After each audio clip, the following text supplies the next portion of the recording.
Handwriting, we are learning cursive letter O. Yesterday we learned cursive letter A, and cursive letter O is kind of similar in the way that we write it, except it just finishes a little differently from A. Letter O starts on the middle dotted line, just like A did on yesterday. First thing I do is I curve, just like yesterday with A, I curve all the way to the red line.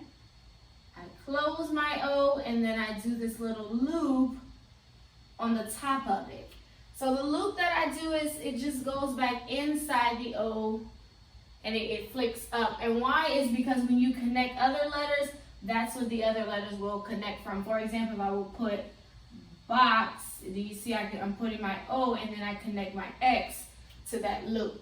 So that's what cursive letters all connect together. That's the difference between print and cursive.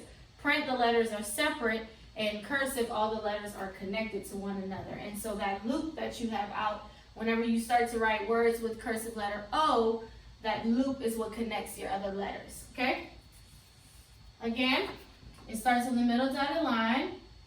I curve it down, make sure to touch the red line, close it, and loop it out. Again, just like letter A and all our letters, we want to make sure that we are finishing, we're touching the red line, and we're touching the middle line. We don't want to start on the right line, but then we don't touch the red line. That's not a fully written letter, and so that would not be correct. We want to make sure that if we're starting on the middle, we make sure to touch the red as we write down to go to the middle dotted line to finish it. Again, I'm going to curve, make sure I touch my bottom line, and kick it out.